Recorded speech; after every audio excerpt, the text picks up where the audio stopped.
House Minority Leader Nancy Pelosi, who helped broker the agreement, quipped to reporters afterward about Schumer, he could speak New York to the president. Others say it was only a matter of time before Trump and Schumer would form a natural alliance, in no small part built on their shared roots. And there is a political history there, too, for the media-savvy and outspoken duo. Trump has previously contributed to several of Schumer's election campaigns. GOP Representative Peter King told CNN that while Congress was stalled for months on health care reform earlier this year, he repeatedly urged Schumer to get into a room with Trump and do what New Yorkers claim they do best, make deals.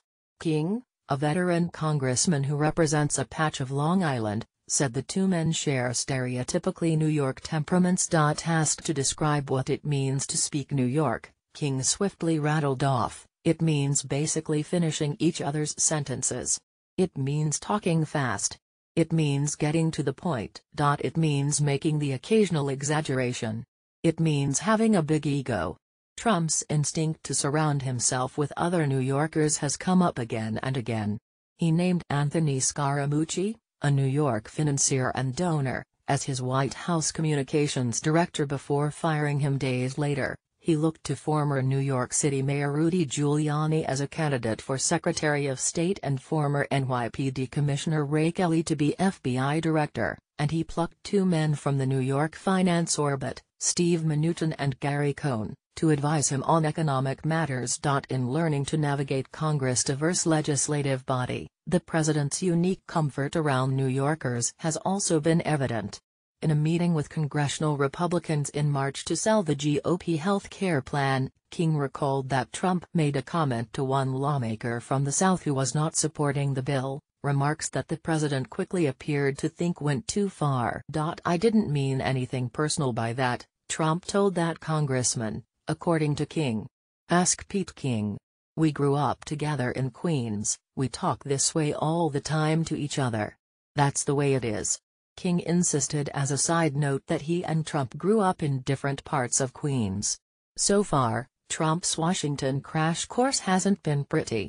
Not yet a year in the White House, the president has fumed at how impossibly difficult it is to pass legislation through Congress, mused that policy is more complicated than he ever imagined, and openly feuded with more than a few Republicans. Trump has at times even shown disdain for the ways of Washington, a town where hierarchies matter and rules surrounding political etiquette are in abundance. Not only has he demonstrated a lack of familiarity with the legislative process, the president has repeatedly suggested that governing would be as straightforward, and familiar to him, as making business deals.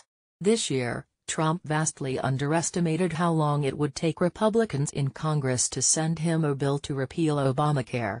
With those repeal efforts now most certainly doomed, Trump is likely to face more reality checks. "I do believe that the president may feel some frustrations that things take so slowly to happen in Washington. A lot of the things he'd like to get to, tax reform, infrastructure, are taking longer than I think he expected," said Representative Dan Donovan, another GOP member of the New York congressional delegation who has known Trump since the 1990s. "The president is used to things moving a lot quicker than they do in Washington."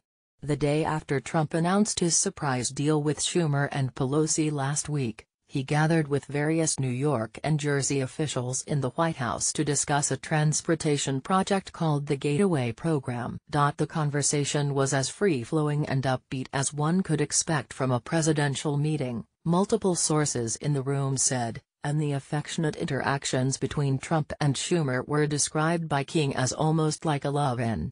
That is in contrast to the tensions that have bubbled up in the first year of the administration between Trump and congressional GOP leaders, including House Speaker Paul Ryan of Wisconsin and Senate Majority Leader Mitch McConnell of Kentucky.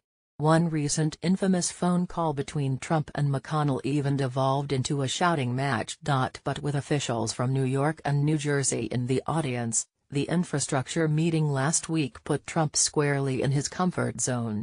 "There's Midwestern sensibilities and then there's New York sensibilities," said Democratic Representative Josh Gottheimer of New Jersey, who was also in attendance.